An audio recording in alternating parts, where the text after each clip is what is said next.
भगवद गीता के 18 अध्याय हैं और यह संस्कृत में परमात्मा द्वारा दी गई थी। समय के साथ संस्कृत भाषा रोजमर्रा की जिंदगी से निकल गई और यह ज्ञान मनुष्य से दूर हो गया। समय समय पर श्रीमद् भगवद गीता का साधारण अक्षरों में अनुवाद किया गया। इसी प्रयास को आगे बढ़ाते हुए मैं यहाँ श्रीमद् भगवद गीता संपूर्ण सार को एक आसान रूप में प्रस्तुत कर रहा हूँ। ये ज्ञान परमात्मा ने भगवान कृष्ण के द्वारा सबसे बड़े रहे धर्म युद्ध महाभारत की रणभूमि कुरुक्षेत्र में अर्जुन को कुछ 5000 साल पहले दिया। ये वो वक्त था जब धर्म का बार बार उल्लंघन हुआ, परमात्मा का डर मनुष्य से निकल गया। लालच की होड़ में भाई ने भाई को मारने की कोशिश की और यही नहीं, एक ब्याहता को भरी सभा में अपने बड़ों के सामने अपमानित किया गया। इससे पहले कि मनुष्य जाति धर्म युग से निकलकर पूर्ण रूप से कलयुग में जाति युद्ध की रणभूमि में युद्ध से कुछ पहले परमात्मा ने गीता भगवान कृष्ण के द्वारा मनुष्य जाति के कल्याण के लिए दी। गीता परमात्मा द्वारा दी गई किताब है जो किसी एक धर्म के लिए नहीं बल्कि पूरी मनुष्य जाति के लिए है, पूरी इंसानियत के लिए है, सब आत्माओं के लिए है। क्योंकि ये आत्मा को परमात्मा के बारे में, उसकी सृष्टि के बारे में और सबसे अहम यह उन कायदों के बारे में समझाती है जिनका आत्मा को मनुष्य के रूप में हर हाल में पालन करना होगा, रक्षा करनी होगी।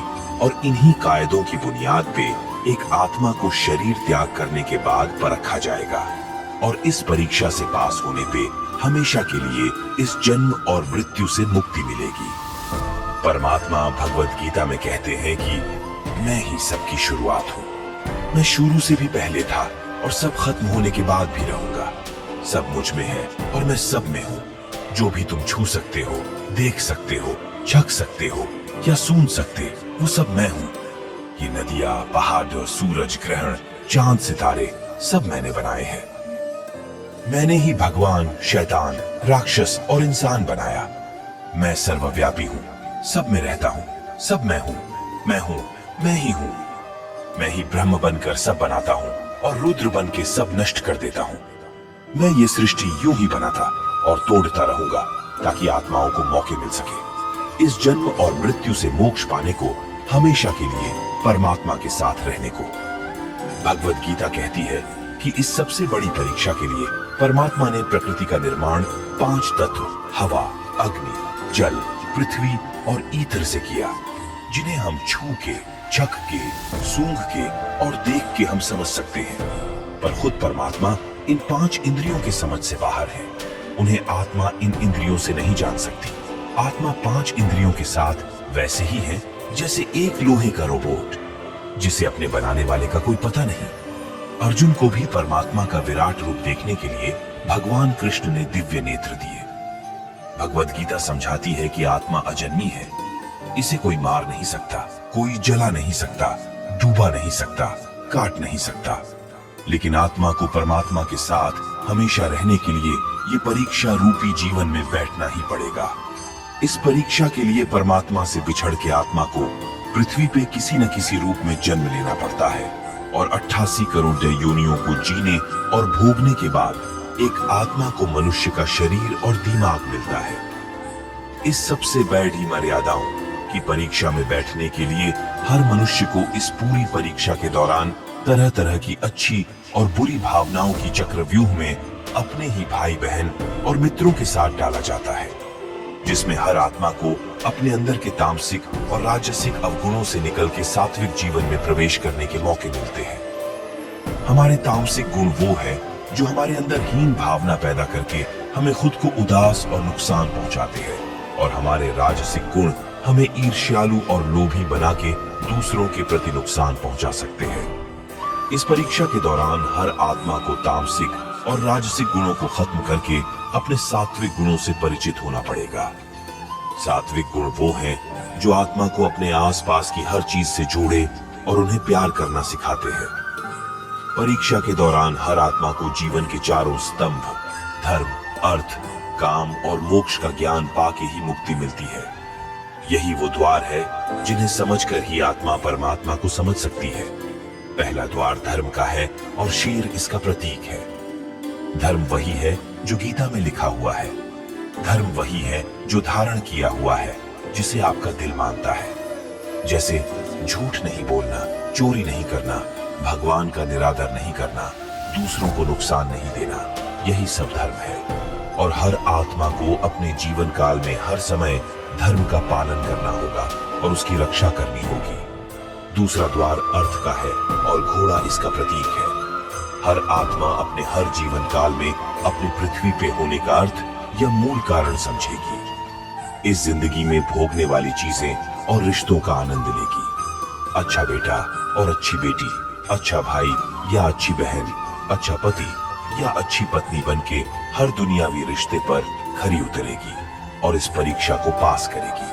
तीसरा द्वार काम का है। भगवत गीता समझती है कि हर मनुष्य के अंदर काम, क्रोध, लोभ, मोह, अहंकार और ईर्ष्या जैसी 6 भावनाएं हमें अपने और दूसरों के प्रति नुकसान पहुंचा सकती है। इन भावनाओं को हर मनुष्य को हमेशा अपने नियंत्रण में रखना होगा, क्योंकि इनके बहाव में किया हुआ कोई भी काम हमारे जीवन भर की परेशानी का कारण बन सकता है और एक आत्मा संतोष और सादगी से इन भावनाओं पर हमेशा के लिए विजय पा सकती है। चौथा स्तंभ मोक्ष का है और हाथी इसका प्रतीक है। इस परीक्षा रूपी जीवन में हर मनुष्य हर समय कुछ इच्छाएं रखता है। कुछ इच्छाएं एक ही जन्म काल में पूरी हो जाती है, पर कुछ अधूरी रह जाती है और उनके पूरा होने के लिए आत्मा को वापस पृथ्वी पर आना पड़ता है। भगवत गीता समझाती है कि हमारी इच्छाएं ही मूल कारण है हमारे पृथ्वी पर वापस आने का, और अगर हम कोई भी इच्छा न रखें तो हम इस जीवन और मृत्यु से मुक्त हो सकते हैं। ये द्वार माफी का भी है।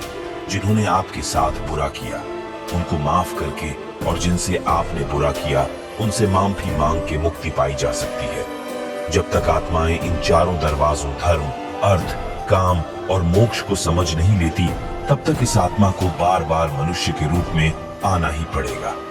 परीक्षा का समय खत्म होते ही आत्मा शरीर और अन्य सब वस्तुओं का त्याग कर देती है। जो भी संसार में रहकर बनाया वो अब किसी और होगा और आत्मा अपने कर्मों के फैसले के लिए चली जाती है। आत्मा के अच्छे बुरे कर्मों का हिसाब होता है।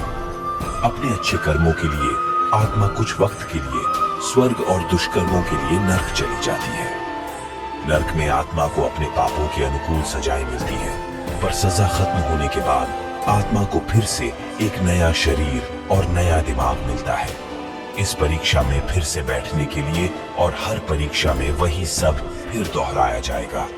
जिंदगी की 4 स्तंभ धर्म, अर्थ, काम और मोक्ष को समझने के लिए हर जन्म में अपने कई जन्मों के कर्मों के हिसाब से हर आत्मा को कभी अच्छे तो कभी बुरे हालातों से जाना पड़ ही रहता है। लेकिन जब तक आत्मा परमात्मा के साथ योग को नहीं समझ लेती, तब तक वो मुक्ति नहीं पा सकती।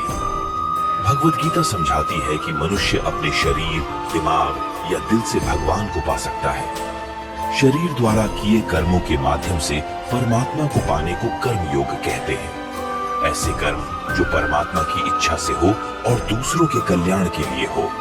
वाल्मीकि ने रामायण लिख के, श्रवण ने अपने माता पिता की सेवा और उन्हें 4 धाम की यात्रा कराकर अपने कर्मों द्वारा परमात्मा को पाया। श्रीमद् भगवत गीता समझाती है कि एक आत्मा दिमाग से भी परमात्मा के साथ योग लगा सकती है। इसे राजयोग कहते हैं, क्योंकि दिमाग या मस्तिष्क सब इंद्रियों का राजा है। एक मनुष्य अपनी आस्था, श्वास प्रणाली, अभ्यास, साधना और तपस्या से परमात्मा को इस योग के रास्ते पा लेता है। इस योग को समझने के लिए हमें अपने अंदर की शक्तियों यानी चक्र और कुंडलिनी को समझना पड़ेगा। आत्मा मस्तिष्क से ध्यान लगाकर परमात्मा के साथ योग लगा सकती है। शंकराचार्य, स्वामी परमहंस, स्वामी विवेकानंद और उनके जैसे कई योगी इस योग के रास्ते परमात्मा के साथ संधि लगा पाए। परमात्मा भगवत गीता में कहते हैं कि अगर किसी आत्मा को धर्म ना भी समझ आए, योग ना भी समझ आए, पर अगर वो मेरी शरण में आ जाए तो मैं उसके सारे पाप माफ कर देता हूँ। परमात्मा को ऐसी दिल की गहराइयों से पुकार के पाने को भक्ति योग कहते हैं। चैतन्य महाप्रभु, मीराबाई और भगवान हनुमान इस योग के सबसे बेढे उदाहरण हैं। लेकिन कभी आत्मा अपने होने का मूल कारण भूल के धर्म का उल्लंघन करे या पाप के रास्ते पर निकल जाए तो उसे ठीक करने के लिए परमात्मा को खुद किसी रूप में पृथ्वी पे जन्म लेते हैं। अगर आपको यह भगवत गीता का सार पसंद आया तो इसे औरों के साथ जरूर शेयर करें, ताकि सब आत्माएं अपने यहाँ होने का मूल रूप समझ सके और इस जन्म और मृत्यु से मुक्ति पाके हमेशा परमात्मा के साथ रह सके। दोस्तों, कैसी लगी हमारी वीडियो कमेंट करके जरूर बताएं। वीडियो को लाइक करें और ऐसे ही वीडियो देखने के लिए हमारे चैनल को सब्सक्राइब कीजिए। राधे राधे।